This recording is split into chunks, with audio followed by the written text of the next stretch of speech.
Only in the darkness can you see the stars.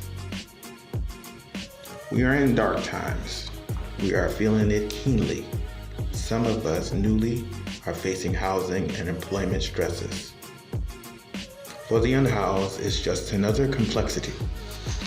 What is even darker is how housed people are clinging to the notions that people are unhoused deserved it, but they may be on the sidewalk soon.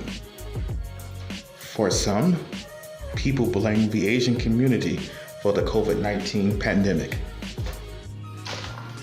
And in Guangzhou, the Chinese are making African residents houseless because of tightly held anti-Black foreign beliefs. If COVID-19 has shown us anything, it's that death is the great equalizer. It does not discriminate. In order to combat COVID-19, we need compassion and a breakdown of harmful beliefs against people that doesn't look like us. Episode 19 highlights the dark time of week 3 of Mayor Eric Garcetti's shelter-in-place order, which incidentally has been extended until May 15th.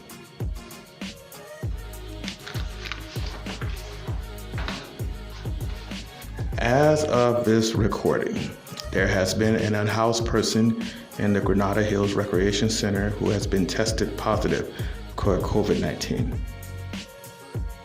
36 LAPD officers and 11 employees also has tested positive for COVID-19. Yet still in Hollywood, the police are harassing the unhoused community, going on loudspeaker telling them to go to shelter and get off the street, with no accountability from the mayor or Chief Michael Moore. Despite these dark times, there are earthly stars that are meeting the darkness with a bright inner light. Here are a few. Melissa Acedara has been using her Polo Pantry nonprofit to feed the unhoused and food insecure. Kathy Huck, executive director of About My Father's Business, initiated a tent drive to give the unhoused during this harsh, rainy season. Jane Wynn and Mike Dickerson has used a multi-pronged approach to getting the voiceless heard and fed as well. Finally, Resisterhood has been providing hygiene and face masks for unhoused people that they meet, and working with Covenant House as well.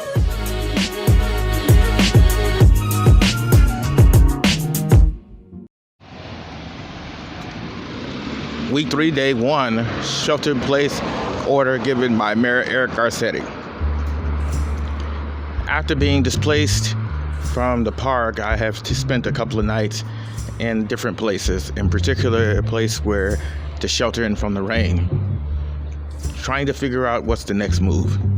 To be unhoused, you have to have a flexible movement schedule or mobile schedule in order to find out how and where you will sleep for the night, and if you're going to face certain factors: police harassment, theft, the weather, and more importantly, when you need to go to the restroom, where will you go that will be unobtrusive, and where can you go to wash your hands when you need to be done.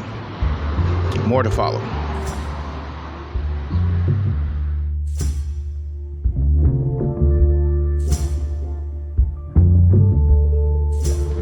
Week 3, day 2.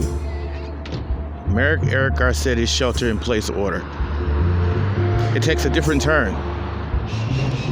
Now, buses are our only form of transportation. I found this out the hard way.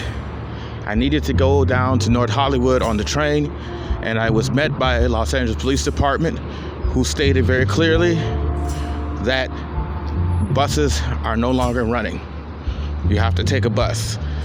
For the unhoused, that means you're going to be stranded more in different places, and unfortunately, there's going to be less places for you to get help. More to follow.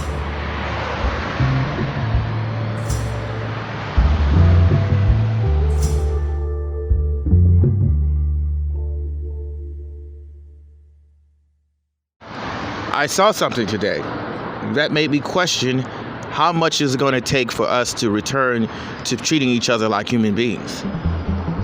This interaction did not have anything to do with me, but it's what I've observed.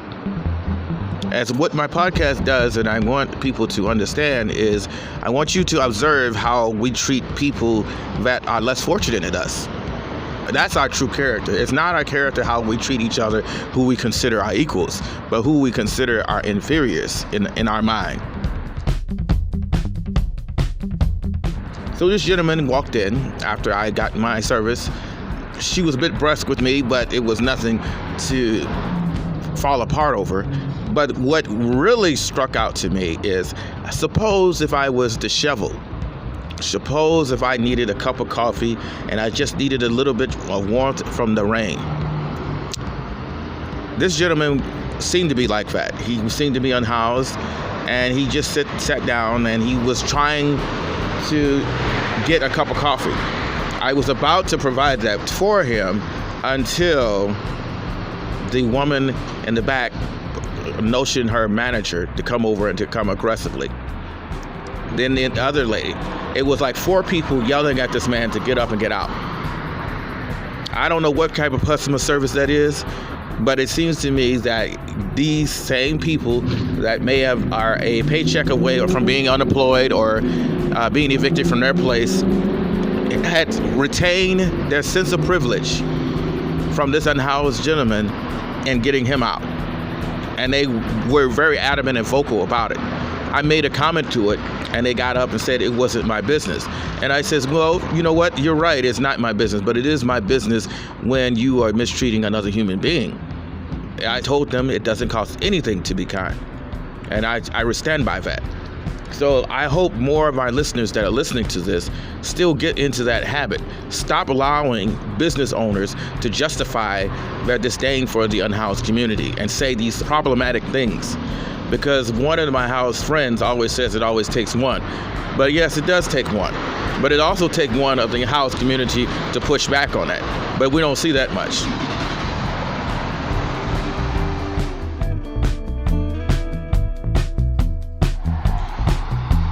Week 3, day 4 of Mayor Eric Garcetti's shelter in place. As you can hear, it's very quiet. It's very minimal traffic. But what you don't see, it is a dark, rainy day. It's been raining for the past few days, and it's causing as well as a lot of displacement of the unhoused community. According to the city, that they're trying to use hotels for the elderly population that is vulnerable, which leaves the other unhoused population susceptible to being in the shelters. It's been reported that the Granada Hills has one unhoused person that has the coronavirus. This is the primary reason why I was against going to shelters anyway, notwithstanding the restrictions that they love to impose, as well as the ridiculous notion that they leave to the neighbors that unhoused people are criminals, constant police presence. Speaking on criminalization, Paul Koretz said something very insulting. He's talking about unhoused people going into the garbage to make face coverings to cover ourselves up for the COVID-19. If that's not insulting enough, they're also trying to find penalties to penalize already people that are unemployed, that are financially on dire straits, to convince them to find covering. One problem with this is an example of how NIMBYism has come to haunt the community. When you've called the police and criminalized unhoused people so much that you stupidly realize that unhoused people are not able to charge in places to be able to be abreast of the news. Lots of workers are not able to get to unhoused people because you continually displace them. That's due to your actions, housed community. So now that we have a pandemic and where we have a danger, here is a lot of where unhoused people are not able to keep abreast of upcoming news. More to follow.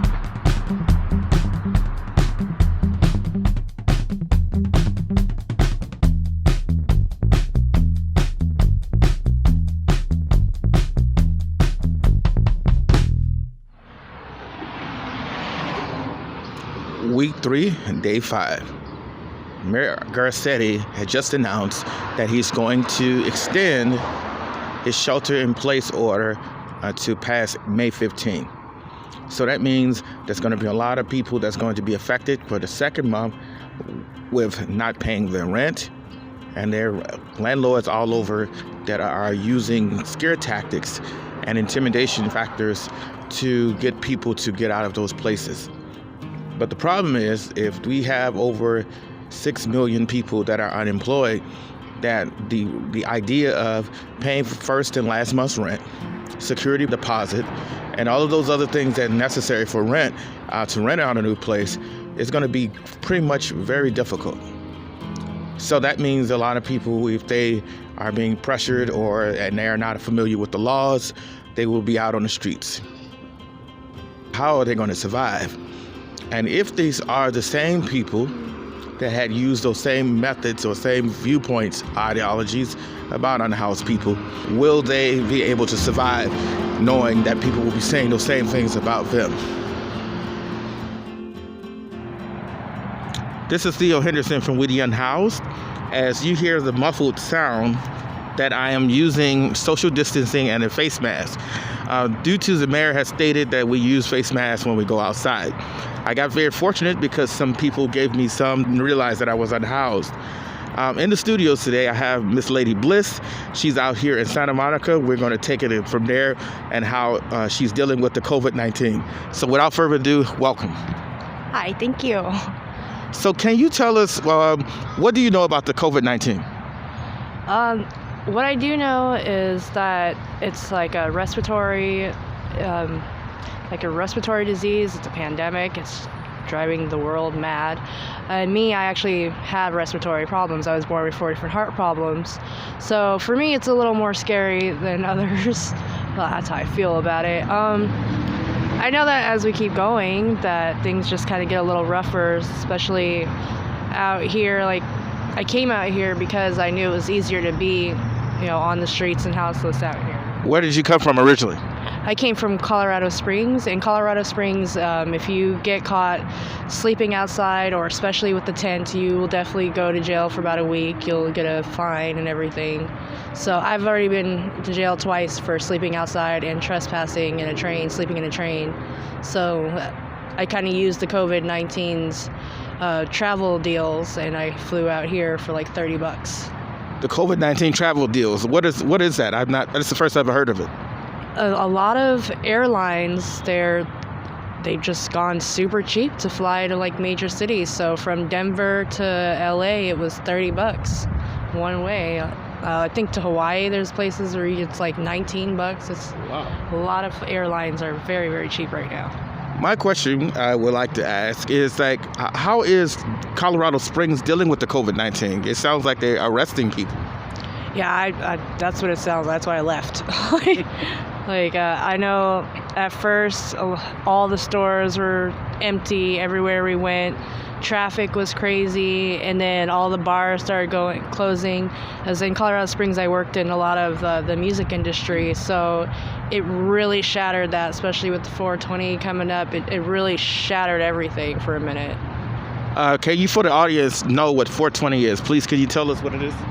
It's like marijuana day. Oh, for April 20th is the day where marijuana is legal, or you smoke it or what? Well, it's already legal recreationally out there, but on 420, on April 20th, at the Capitol building in Denver, there's usually a famous celebrity or a couple, and they have a free show down there, and it's a major thing.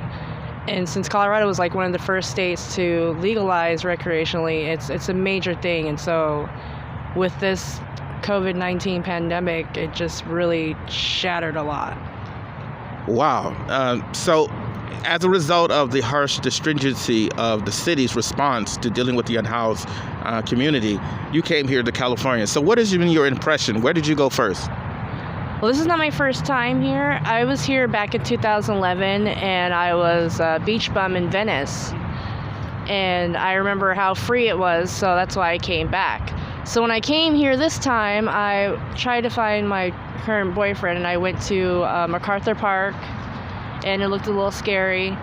I didn't know that Skid Row was an actual place. I thought it was a concept. So I couldn't find it at first. And I just kind of rode the bus, and then I saw Echo Park. And I was just like, wow, like it looks so nice. They had their community. And then I'm usually very scared to talk to people. But this time I saw all the tents, and I couldn't help but ask a guy, you know, where did you get the tents? And then they showed me about the Dream Center. And then the next day, I found my boyfriend who took me to Skid Row. And holy moly. So what is your impressions about Skid Row? Because I hear, because a lot of people are in different places. I'm currently was in Chinatown, but let's talk about that. Me being from a small town of Colorado Springs, Skid Row scared the crap out of me. Why? Oh my gosh, it's like something you see from a movie when you think of homeless people. You think of like the movie. That's what it looks like to me. You know, it's filthy. There's so many people, and it seems like a good chunk of them are on drugs and might hurt me. So I was very afraid. Like I'd rather stay under a bridge by myself. Well, to be fair, that's probably much the perception a lot of people think about unhoused people in Skid Row. So, we have those, unfortunately, not realistic things as well. But there is a lot of recovery places down in Skid Row. So that's where there should be anyway, because, we've been building a system around them. We're encroaching. Unfortunately, the gentrifiers have encroached on their space and not the other way around. The second thing I wanted to talk to you about is that as a result of being in Skid Row, do you think you would be able to survive there due to COVID-19?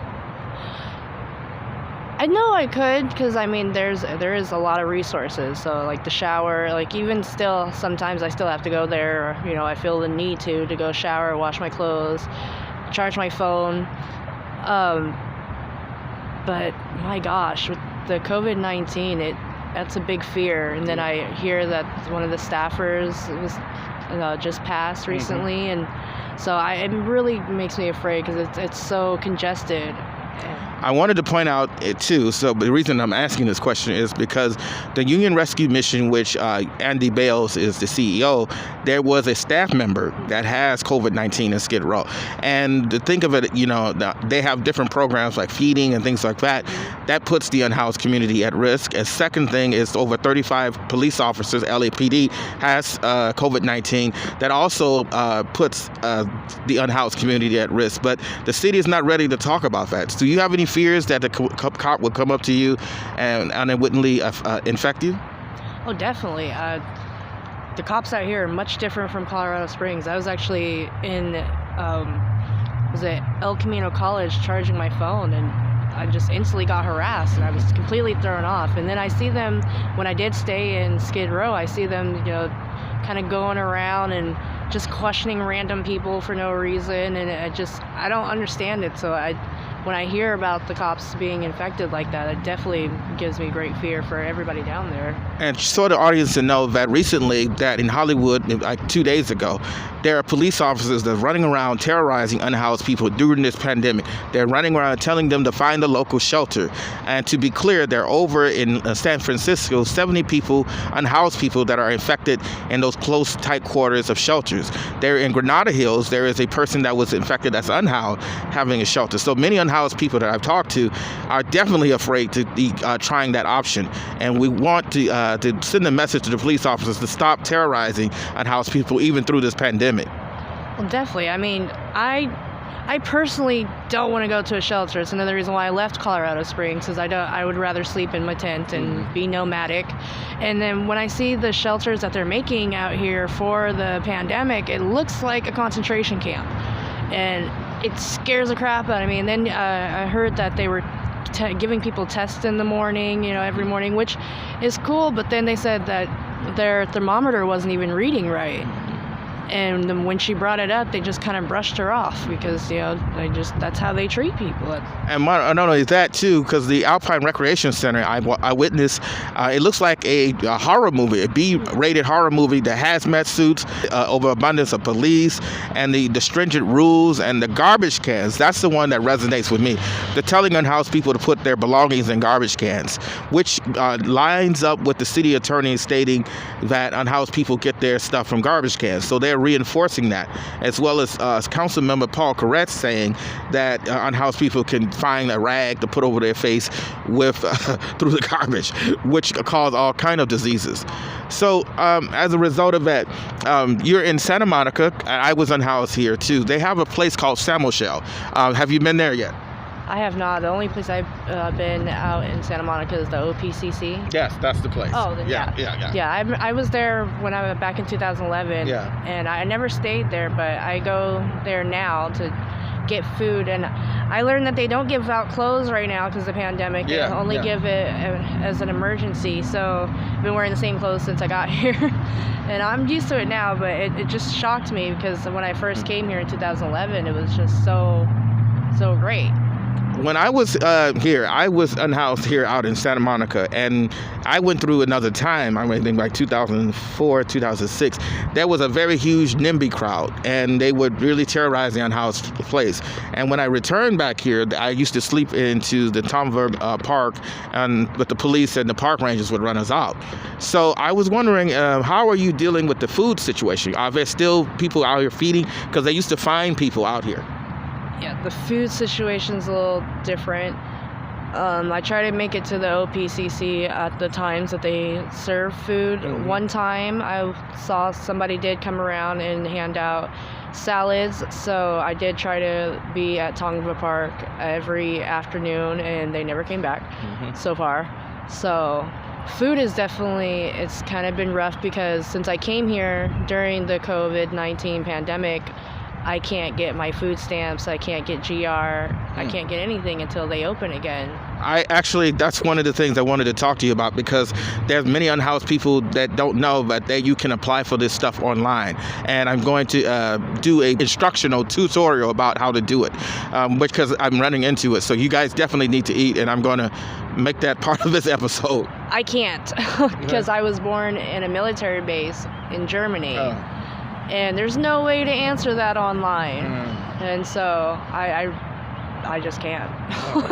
That's unfortunate. Well, we could try to try something else, because you still got to eat. Do you have an ID? Yes. Well, then if you have an ID, then that's all you need. Oh, I didn't know that. That's all you need. Yeah, I mean, you don't need birth certificate. You don't need anything. I kept trying to answer it. I mean, when I came here before, usually when they get to that part, then they go and they talk to somebody, and then they're like, "Oh, she's got it." During the pandemic, there's a lot of relaxed restrictions, so I can show you how to do that, so you can get some help with that. Is there anything else would you like to let the listeners know about you? Yes, definitely. Okay, I'm trying not to talk too much about it, but what I'm trying to do, since I'm here and I don't, like I said, the food stamps and everything, so I figured I'd come up with a hustle, and that's one of the main reasons why I like to talk, so I can get the word out. I call it the Bliss cycle, and it's basically like Goodwill. I'm very, very, very good at social media and connecting with people like that. I'm a big nerd. So I'm trying to do like a clothing drive. Since the city shut down a lot of the organizations giving out clothes, they never said that individuals can't. So I've had a lot of people, I've gotten a few pants from different people. And then I thought about it, like, just doing a whole clothing drive nonstop. People donate clothes. I can either pick it up, or we can figure out how we can link up and you can drop the clothes off to me, and I'm gonna wash them and try to resell them as a street vendor and online, because I'm really good online. And that's pretty much my little hustle right now. I'm very nervous about it because I've never really kind of promoted myself like that before. Well, we got to find different ways in order to survive. So, in this unprecedented pandemic, we are just feeling our way in the dark. There's no manual how we deal with this, and it's being unhoused is exceptionally much more difficult. The resources that we usually would have, it's been drying up, and we're trying to find creative ways to survive. And that's one of the things why I wanted to interview you, because you're trying to use your ingenuity to do that very thing, and like many unhoused people do. The difficulty, what I find, is housed residents that are facing economic uncertainties don't have that same skill as we do, because we are out on the street. There's nothing that surprises us. COVID-19 is just one pandemic. We have other things to deal with and worry about. And so there is a good point where we have to say we're all in this together, but I would like to see us to unlearn a lot of the stereotypes that we have about unhoused people. We're not all mentally ill, we're not all drug addicts, and we're not service resistant. We just don't have the ability, and no one else now either, because the shelter in place is up to May 15th. Is there anything else? Is there any other way we can help you? Geez, not that I know. I mean, I'd like to see more bathrooms. I mean, I'm trying to figure out how I can also help, like, even though I'm in the situation. I think being in the situation, being, how unhoused like this, I'm able to kind of better understand what is needed. And I recently learned the harshness of not having a bathroom. Yes. That was being my biggest thing too, and it's ridiculous. And hand washing stations. To hear people saying all of these things, would you prefer going to a shelter or a hotel? Because they're talking about giving unhoused people hotels. Definitely a hotel. It's more privacy, and I'm deathly afraid of shelters. I can't lie. I always hear about people getting their phones stolen, or it's something. Yeah. So I'm deathly afraid of shelters, for real. Like, I've always been that way. I think I've stayed in a few, and then the shelters I ended up would be like something for mentally ill or for addicts, and I'm just not. So then I end up, getting in some kind of weird situation against somebody, and I'm back out on my own. So I understand. This is Theo Henderson for Woody Unhoused. Lady Bliss, I thank you for your time and your patience for us getting there. And I hope we all learn something about this. We're all in this together, and I hope that we can deconstruct some of the negative myths that we have about the unhoused community. Now that this pandemic is out here, we all are being affected in many ways that we had not foreseen. Thank you all for listening, and I again hope that we truly meet in the light of understanding.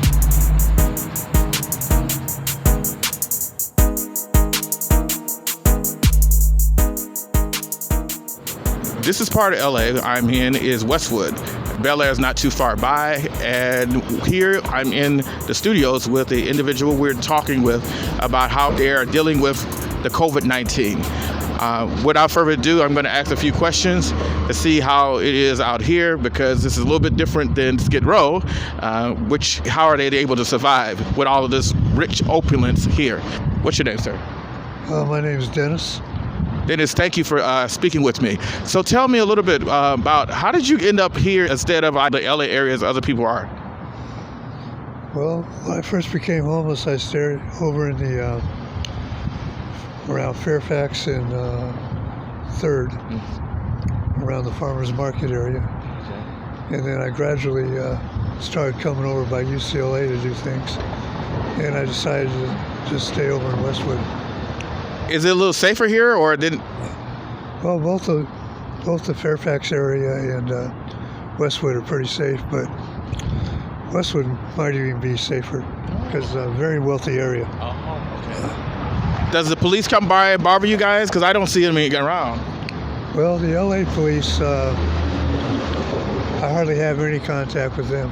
It's mostly campus police, the UCLA police. What do they do? I mean, do you stay on the campus?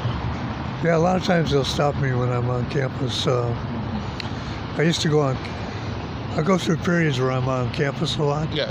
And do things. There's a lot of things to do on the UCLA campus. What things to do on LA's UCLA campus? Well, they have libraries that are open to the public, and there's a lot of free lectures. Oh, cool. And receptions and stuff in the art department, and you get on their email list and you find out about all these activities, and a lot of them have food. Oh, very smart. So there's a little core group of people in the community that go up there and have food and stuff. They don't stop you from not going? No, because a lot of them are open to the public. A lot of the events. But right now, everything's closed down on the campus. And in other periods of time, I just stay around the village and have a shopping cart and look more like a homeless person. Oh. I'm going to say, how are you able to get food now? Everything is dried up. Well, Target's open, Ralph's open. Okay. So now I'm just eating canned soups and stuff. Oh, okay. Whereas before, when I'd buy food, I'd go up on campus and there's microwaves also on campus. Oh, really? I didn't know that. So, but now campus is all shut down, so I stay all completely in the village. So how did you end up becoming out here on the street? Oh, it's mainly due to a family situation and finances. Yeah. So how long you been on the street? I think 14 years now. Oh, wow. Yeah, if we had, like, because the city is thinking about getting people on the street with places like hotels and things or shelters, would you choose a hotel or a shelter where you have your own room or a shelter? Well, maybe a hotel, but I won't go to a shelter. Why not? Well, there's a shelter right over here in the recreation area, right over behind the federal building. Oh, really? How is that one? Well, some people I know go there and they feed you and you got a place to sleep. And I think you can stay there during the day. And there's the showers because it's a community recreation center. Oh, okay. But the food's not very good. Ah. Well, that's key. And plus, I don't want to be I'd rather be on my own. Yeah. Have my privacy than to be in a big room with a bunch of people on cots. And just also, you guys forgot about the rules they have too. Yeah, well, I don't know how strict it is in the rules, but and the cots have to be 6 feet apart now, so it's a little more spacious than your usual shelters in the past. Yeah. But I haven't spent one night in a shelter my whole time I've been homeless. Why not? I just have no desire. I understand. So you're a hotel man, which makes sense. So what would be the best way? Have you ever got any services like that can help you get on in housing, anything? Well, I've had people, stop by like Path and a couple other groups, and they give you a short little interview, but I've never really had anybody help me. Oh, okay. And basically, I just don't have the patience, to wait, because I know it's going to take years and years. And, you're right. And I'll probably just die in the street. Oh, sorry to hear that. Do you have any family that can help, or are they able to help? No, that's the family situation that got me homeless in the first place. Oh, okay. I have two brothers that I don't get along with, and the one of them should have helped me stay in my apartment, and he didn't. He's an attorney, and he has money, and he just didn't come through, and I've helped him in the past. Oh, wow. So I just don't want anything to do with my brothers anymore. What would be the best way to help you? Do you want to die on the street, or do you want to be with somewhere where you have your own spot? Well, it's kind of gotten to the point where, I've owned property in the past, and I had an apartment. And when I live, I like to have a home, my possessions. And right now, all my possessions were, my brother was storing them. And I haven't been there so long. I don't think he's probably storing them anymore. He's probably giving them to his kids or something. And I just don't have the desire to start all over, to furnish a place to live, from step one. And then you'd be at the mercy of a landlord again. And I just don't feel like I want to do it. Well, it's pretty tough being out here. Well, I'm kind of used to it, Yeah, I understand.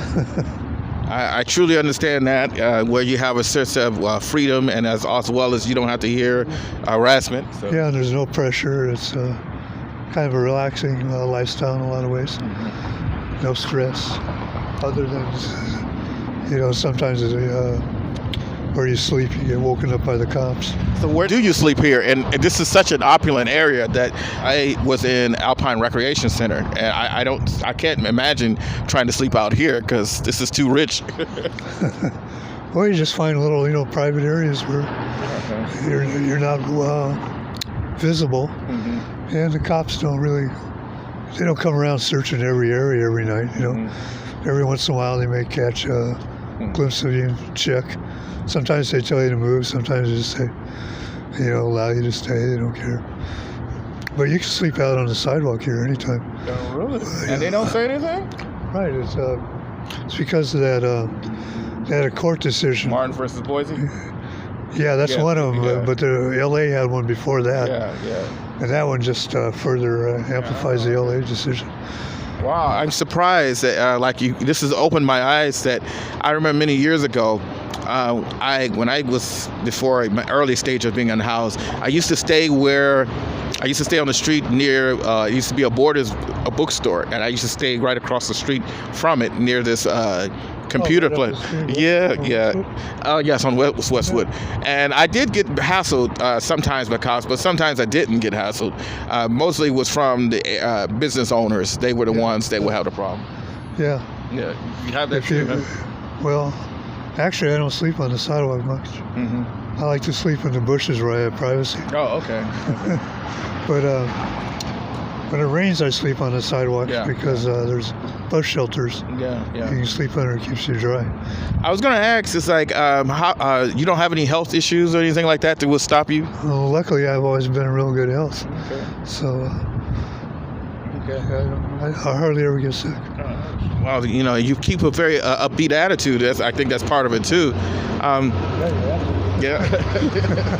Because I could imagine it's it can be pretty lonely. Do you get lonely out here? No, because I have a lot of friends. Like the guy you just saw give me stuff from the car. Yeah. And earlier today, a few of my friends, like the guy I was just talking to. Yeah. Yeah, I've met a lot of friends since I was homeless.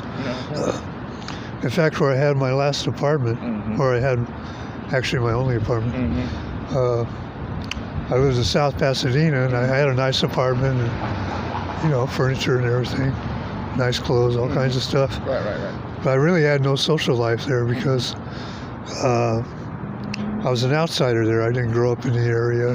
The only reason I lived there is because my older brother lived in Pasadena and moved my mother up there, which is a long story of our family differences. But anyway, so there I had very little social life. Okay. There I was actually more alone.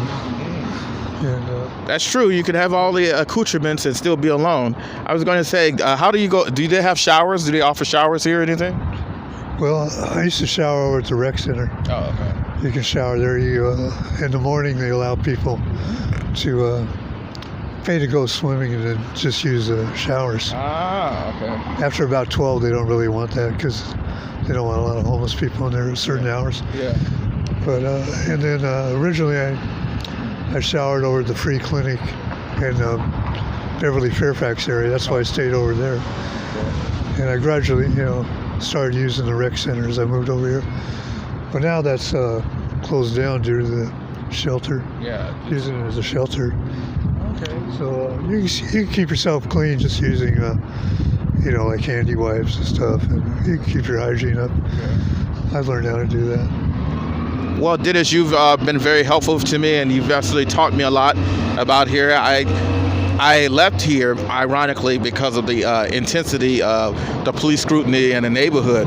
And then when I came back, I was surprised to see it was a lot of guys out here. And I never knew until you told me that there's a rec center near here. Yeah, it's right behind that federal building. Oh my goodness! So I might have to take a look and see what's going on over there. I have to check that out.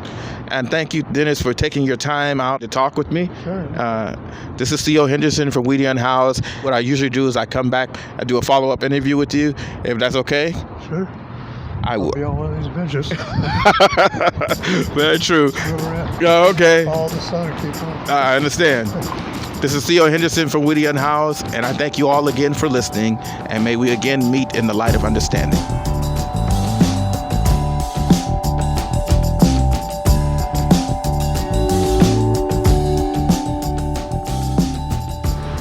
Good morning. This is a rainy day, and I'm out here on the streets of Las Feliz and asking different members of the society about the effects of the COVID-19.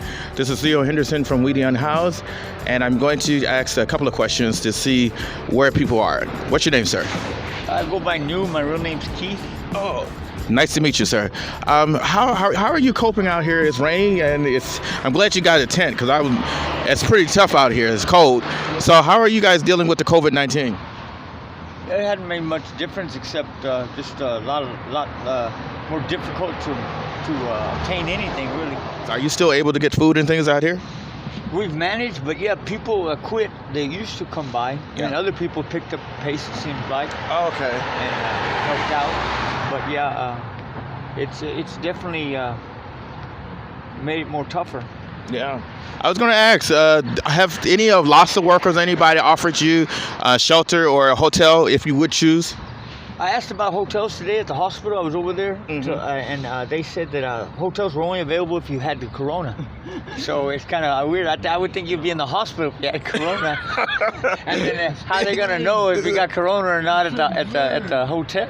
I certainly agree. I mean, I think if you had a choice, would you choose shelter or a hotel? Because hotels. Shelters are no bueno anytime for me. Yeah. But hotels should be available to all women, especially who are homeless, automatically. Yeah. And then if they can tell you're faking. If you've been out here for quite a while, and they can give you a chance at a year, put you in a hotel for a year, and if you can't get on your feet by then do something else. But well, also because of the fact that if you have a hotel, they're supposed to have a fast track to housing. So that's where a lot of times unhoused people have a difficulty trying to get housing because they're on a waiting list. So it's going to take longer. Yeah, ain't that something? If you got a place to stay, if they put you in a hotel, they put you on a fast track. But if you're out here, it's whatever. But yeah, I've got me a place now. I move in on the 23rd. Oh, awesome. How long have you been out here? About 5-6 years. Oh. Are you from here originally? No, sir, San Antonio, Texas. Oh. How did you get from San Antonio to here? They have good food, by the way. I walk most of the way, believe it or not. Really? Yes. What made you walk out here? I just don't care for rides and no bus fare, and so yeah. Why did you choose to leave San Antonio? Basically all family did. No help there, and if I'm going to be homeless, I might as well see the country. So, interesting. Well, thank you very much for telling me this, and I'm going to interview your friend over here as well. Like I say, if someone comes by to offer you any services, I will come back around because I'm not too far from here. So thank you again. This is Theo Henderson from We the Unhoused.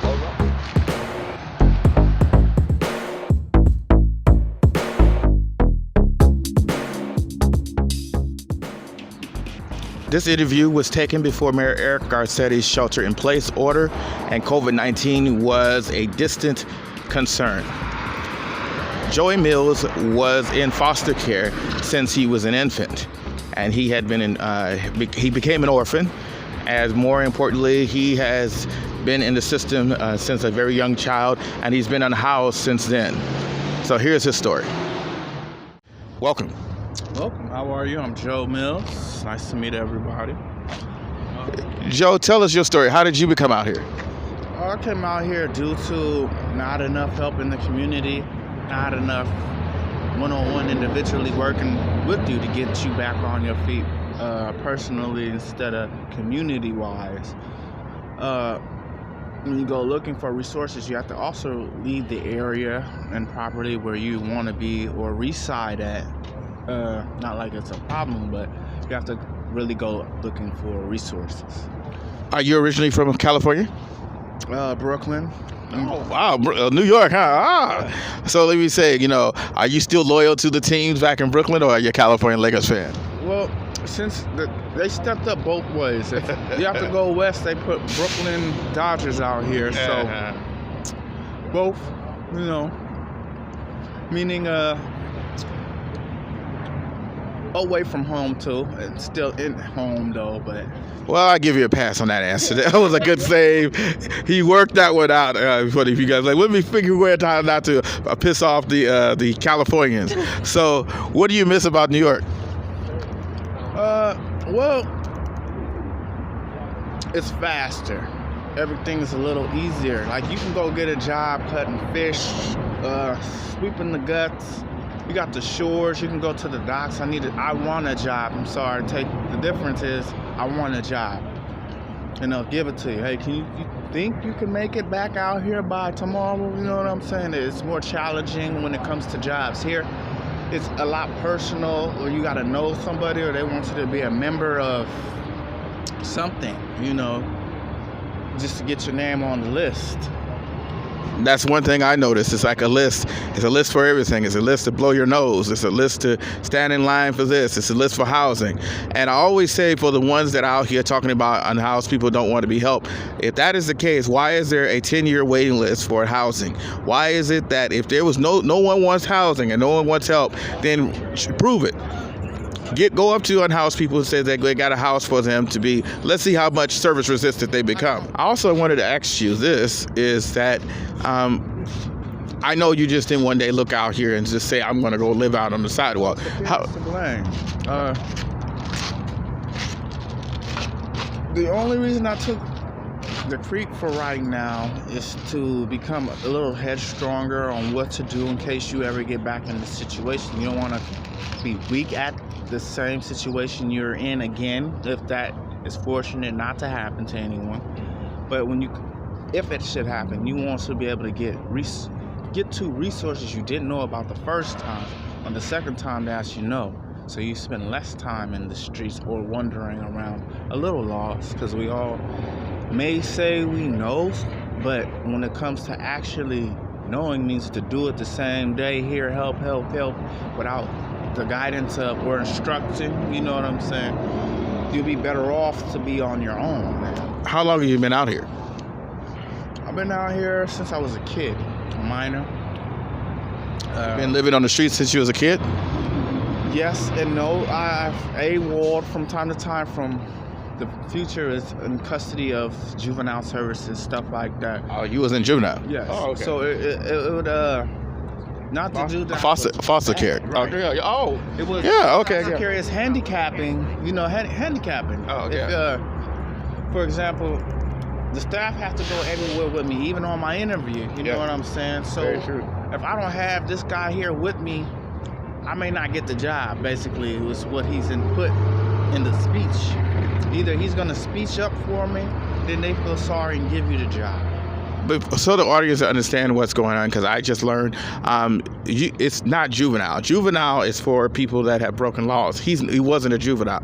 It's foster care. That's different. And the reason you were in foster care was because due to lack of bad parenting or decisions parenting has led to me being either you're gonna get kicked out or you're gonna run away.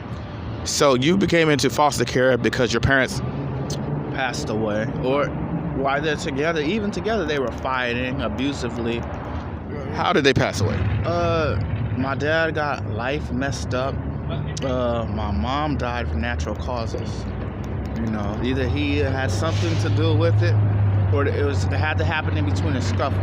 So I got different points of views and stories from police and autopsy. So your parents died when you were a baby? Yes. Okay. And then did you have foster parents? Yes, I did. The difference between my foster parents and then the state foster parents is another thing too. Okay, so let's talk about the state foster parents and then we'll get to the other. State foster parents, they need money to raise you. Right. They also come with habits already though, addictions. So having the fear I'll be treated more misproportionately, which I was, and then when the money came, it was always the undercut of, now I gotta survive off what they spend. So that was the difference between state parents who were functioning to help and not help at the same time. When you get into foster real parenting, you begin to see the money they give you every month, for schools or shoe, or for the principals, I don't have to starve tonight, still in foster care. Your mother and father passed away, and you went to live with your grandparents, right? Yes. After my grandparents passed. Okay. How old were you when they passed away? 80. I was about going on between 4 and 5. Okay. Then you went to your foster parents. Yeah. And they were not very kind to you, right? the money is fine, but the parenting is, well, either none or nothing at all. You know what I'm saying? So what was the parenting for you? Were they physically, or was it It was both. It was physical, it was abusive verbally, and it was mad that this is not my child. That type of stuff. You have good days. Don't get me wrong. You have good days. You got bad days. But when you go to a private and they find a better foster system for you. So you stayed with your foster parents until you were 10 or 9. What happened after 10 or 9? They kick you out on the streets. Emancipation programs for the youth are full already, so they're letting you know you'll be on the streets if you don't get in. Where were you going to go? You were a kid. Correct.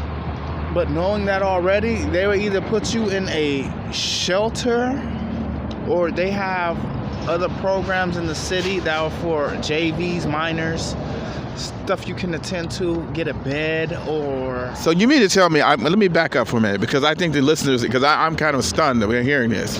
Let me get this straight. So after your grandparents left and you were staying with your foster parents, they emancipated you at 10 years old because the money ran out, and they put you in a shelter? Yes, it's for youth. They have juvenile youth shelter. A juvenile youth shelter. Okay. So once you're in the juvenile youth shelter, they have to, let's say you're still in school. You can be a part of school, and they still going. They pick you up. You just don't have a place to stay, or they don't want to cut another check.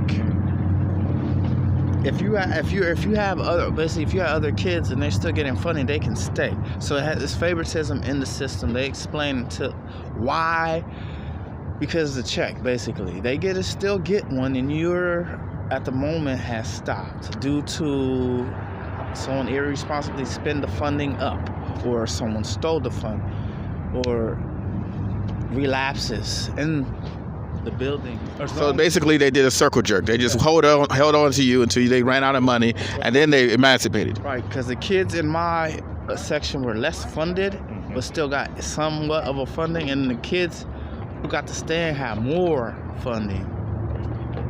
The one was the less fortunate. So did you age out of the system?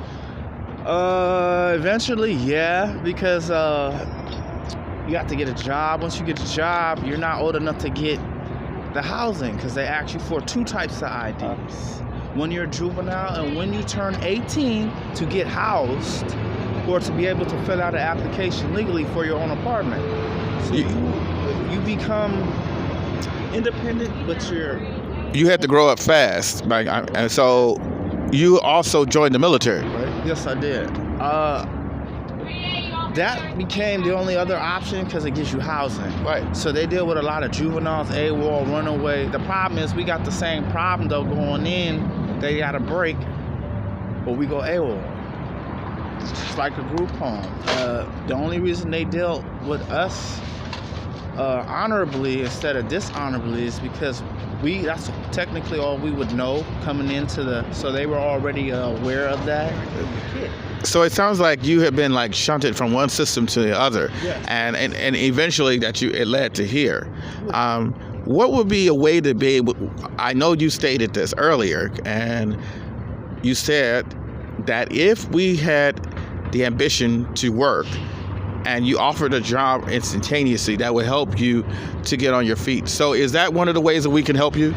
Yes, another way, or just me or just all the youth technically, you have a lot of these buildings, you know what I'm saying? And you can make little cubicles out of it, kind of like a Job Corps. Right. You know what I'm saying? There's a lot of stuff that could be done and should be done. And once you have opportunity like that to turn something in, you can house probably 5,000 people in there, you know what I'm saying? And all have their own cubicles, and then work individually with everybody in there, and you will stop a lot of stuff too. Until we are able to, for example, we need to learn new skills, right? That's what we lack. So when you deal with the younger community, we lack skills. So you would put us to work at building skills. Outstanding. That's well said. And I thank you for your time. You have definitely educated us. This is Theo Henderson for Unhoused, And here you hear it from one of the residents here, a younger resident. And may we all again meet in the light of understanding. Unhoused news. Many housed residents are losing their homes due to COVID-19. Ashley Baca is currently in a homeless shelter due to the job opportunities drying up and medical reasons. According to the United States Private Sector Job Qualified Index, more than 37 million jobs could be lost soon. That means also 2.5 million people filed for unemployment benefits across the U.S. last week. Many are ineligible, including those who are self-employed.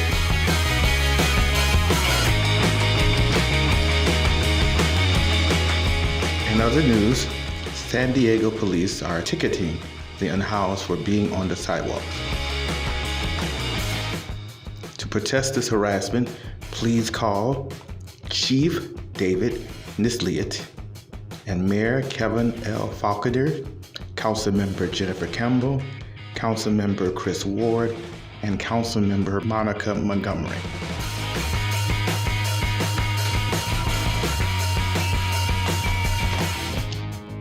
In San Francisco, 70 test positive in San Francisco's houseless shelter. The MS Houseless Shelter on 5th Street have tested positive 68 unhoused people and 2 staff members. Mayor London Breed has previously implored the unhoused community to go home to use the restrooms, has now stated that MSC is run by St. Vincent de Paul Society and they are doing everything they can to flatten the curve. In other news, in Los Angeles, California, Far East Plaza, owned by Business Improvement District George Yu, Executive Director, has removed the hand washing stations and porta potties near his business. Thus remains no public bathrooms for the unhoused. There are restrooms for the unhoused that are in Alpine Recreation Center, but there are many unhoused that are not in Alpine Recreation Center, thus no restrooms. In other news, Hamilton police are fining the unhoused community $750 tickets for physical distancing. Linda Newsey of Keeping Six stated, "I think the message to the police should be that this is a question of public health, not law and order." And this is Unhoused News. Hello, this is Theo Henderson from We the Unhoused. I have another unhoused resident out here in the rain in Los Feliz, and I wanted to get their perspective on the COVID-19. So what's your thoughts on the COVID-19? It's just another form of flu, and it's another way to say, hey, stay home. If you're going to get it, you're going to get it. I think it's a directed virus. I don't think that everybody's going to get it. And if you notice that the homeless population, it has affected very few, and the numbers are really small. Mm-hmm. So that has to tell you that it can't be much of a virus that attacks the human system as far as health is concerned. Because if it was going to attack a great number of people, you would think the homeless would be the ones that are dying more in numbers. But anyways, I deal with the problem. I'm out here by choice, more rather because it's a form of freedom, and I don't have many responsibilities. I can sleep in if I want to.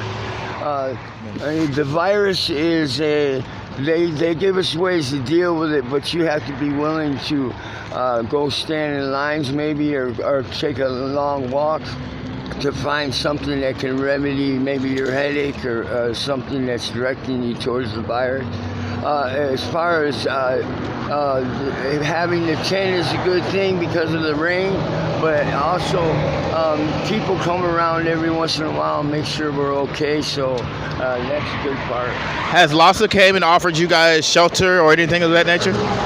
No. Would you choose it? Would you choose a shelter or a hotel? I would take the hotel. Why a hotel?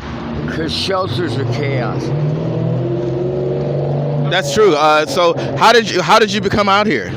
How did I come out here? I came out here when I was 18 years old. I'm 55. I came out here because I grew up on a farm and I got tired of milking cows. Oh, where were you milking cows at? Where were you milking cows at? Now I'm not milking cows, but I'm milking life.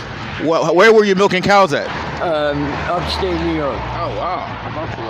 Wow, that's interesting. When you wake up in the morning, you have to dig your way out of the house. And guess what? School, summer vacation is winter vacation. I see. So I'm going to say, I didn't get your name. What's your name, sir? My name is Bobby.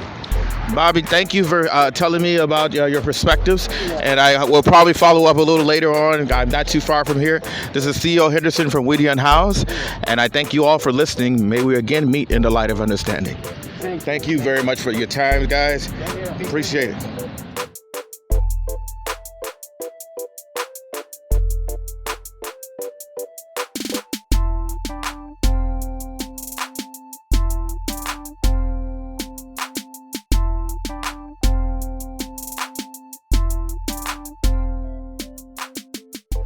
Good evening. This is Theo Henderson for Unhoused. Episode 19 has been showing a lot of work that the unhoused advocates are doing, not the city. A lot of the actions are doing to keep the city from falling apart. And here in the studios is one of the people that I interviewed a while ago, but she's going to tell us what it's like to be one of the sole food distribution organizations out here trying to help the unhoused community. So without further ado, here is Melissa Acedara. Hey, Theo. It is so great because she just recently was featured in the Los Angeles Times article, and I was very excited for her because she has been doing this way before. We interviewed a little bit about it, but let's talk about the COVID-19. How has this changed from your usual distribution methods? It completely exploded. It completely exploded, sort of like the work that I've been doing. There's been so much demand because of all the restaurants that have closed, as well as all the stores that have closed. All the mandates that have come through COVID has made it very, very hard for our unhoused community to secure food. And a lot of areas are cut off. And so I've just felt such a surge in demand of trying to get food to our communities and to our friends. And so I've been working very diligently with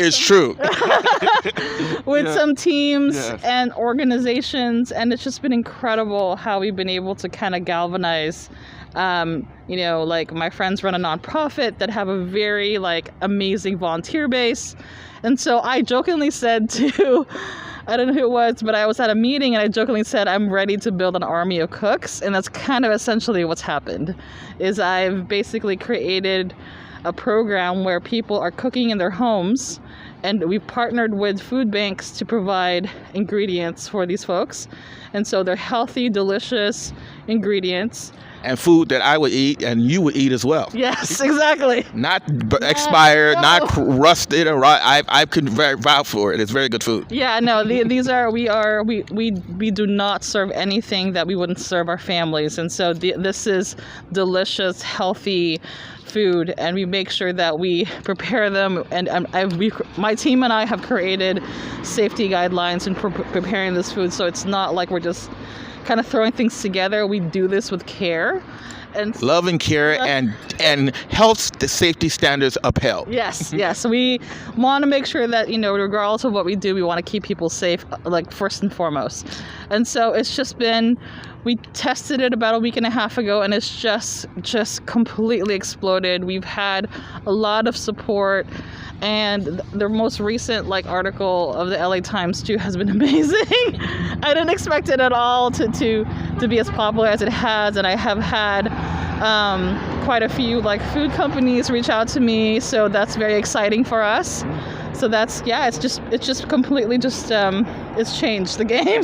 So walk us through a typical day right now, since it's different than the COVID-19. The last time we talked about food justice, and we talked about how in the system of like where the unhoused has always gotten the shaft. And I've talked to some unhoused people that haven't had any food in several days, or the food quality has been abysmal, or they're getting expired food, or food that's not you wouldn't give you good at all. So tell us, what is it like how you start your day? Wow. Well, I still work a full-time job. I'm very grateful for that. Very, very grateful to still have my day gig. So I'm obviously working remotely from home, and honestly, during my breaks and my lunch breaks is when I call grocery stores, like nonprofits or like businesses that I work with. And so I coordinate with these folks and coordinate with our volunteers to make sure that we have the pickups done throughout the day. So I basically run a lot of coordination and weave that in through my day. And then at night, I also do my own pickups. And normally there's almost like kind of a set, like Theo is definitely one that I take, I make sure that I get, stuff to Chinatown to Theo always. Harvey also is a partner in El Pueblo. And so there are certain areas that I take care of myself, but my team and other groups, now we even have a team out in Orange County. That is great news. I was going to say, because what I was noticing is that where she's very humble, but I was noticing the demand and the need for an army of distribution spots where she can drop off, because she's just one woman and she's working a job and doing this on her time. So like, for example, places out near Beverly Hills or the Valley or other places, West LA, they are really having a food dearth. And I know that there's communities out there that may be wanting to help, and they need to get in touch with Polo Pantry, which is her thing. And I've really been trying to, my podcast really from this point on is going to highlight certain different places to you guys that want to do something, are able to do something. Please donate to these places, because there's a need. Not only for the unhoused now, there's a lot of food insecurity going on with people like the elderly, and you don't have to be elderly. Your jobs are drying up. And when I say when we're all in this together, you need to understand, now you understand we all need to be looked at and cared for. So is there anything else you want to talk about? I just want to say thank you, Theo. I've learned so much from just us just being friends. Like, I'm so grateful that you and I are friends and that we learn from each other constantly. You really helped me evolve and grow, both as a person and just like in my work. I just want to acknowledge that, and I'm happy for everyone who's listening to your podcast. Thank you. Just because I feel like we need to tell the truth. And for me, I don't want to ever... My parents never sugarcoated things for me. And so, because we don't evolve or change things that way. And so I prefer to tell the truth about what's happening so that we can get some changes happening. And I feel like now is a good time to do that. I am so excited when I saw the article and things like, because I knew this, because people don't understand, as particularly as an unhoused person, how desperate the food situation really was, even before COVID-19. But now that is like someone was still, and I have to say personally, I know personally for a fact, when I injured my ankle, she came no matter what. She came when I could barely hobble. She came to make sure I was fed. She came, I mean, so, that's one of the things I was like, this, if there's any way that I could uplift the kind of people to get more people to join her organization, help her, because she's going to need help, because there's a lot of food insecurity that's coming our way, and we're in this together. And I sincerely hope that we get people to come and really form that army of cooks, army of distributors, an army of people that care, instead of just punching down on poor and impoverished people. Amen, Theo. Amen. That's all I got. Again, this is Theo Henderson from We the Unhoused, and I thank you very much for listening, and may we again meet in the light of understanding. Saving our planet, lifting people out of poverty, advancing economic growth. These are one of the same fight. This was Ban Ki-moon who said this. COVID-19 is a clear example of this. The people who are not paid by the city are stepping up to do the city's job, while council members hide and weaponize the police against them. They realize we're all we got. Grocery workers are not selflessly working, as Mitchell Farrell says. They are working to keep themselves afloat in a dangerous time where they could be evicted because they're realizing that the city does not have their back.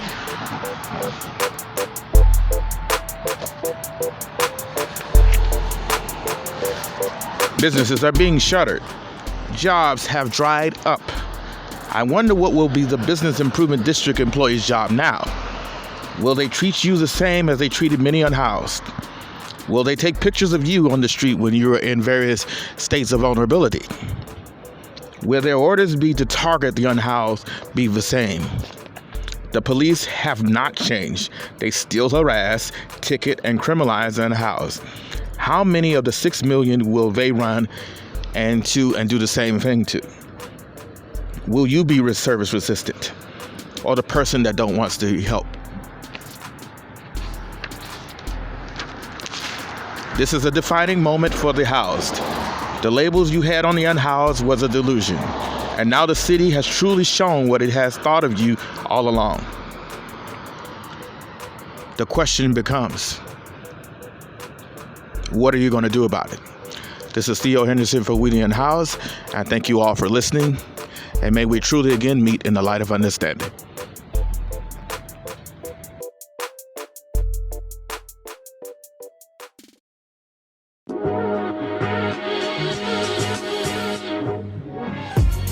As many of you have witnessed in the last episode of episode 18, you realize that the unhoused community are vulnerable during COVID-19. I was targeted for a new shelter that was going to be set up at Alpine Recreation Center, thus making my stay and my at the park difficult. They have commandeered the entire park. So during this rainy season, I have been going from place to place.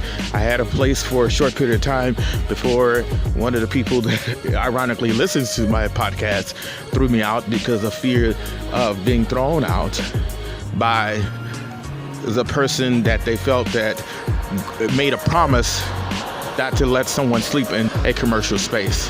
So I was unceremoniously thrown out in the rain. Fortunately for people who heard about my distress and have reached out to help me in so many ways. And I have a lot of people to thank, and if I've forgotten you, please forgive me. Charge it to my head, not my heart.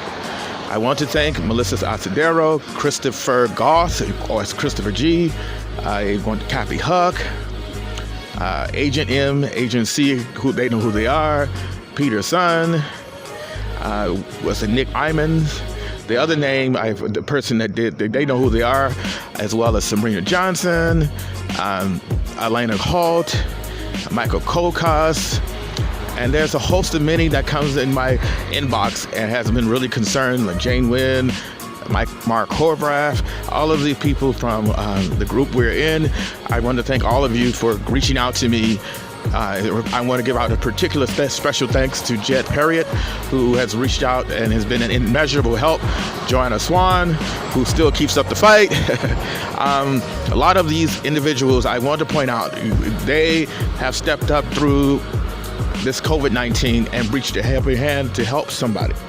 And that's something that I would love to see, that I could say honestly that many of my listeners do as well. There's something you can do. It may not be financial, but you can make some face masks for the unhoused, and you can find a distribution spot. Melissa Acedara does an excellent job with the food. You can be part of the army to distribute it. There is something you can do. And in this thing, it's just we are all we got. Thank you for listening, and may we again meet in the light of understanding.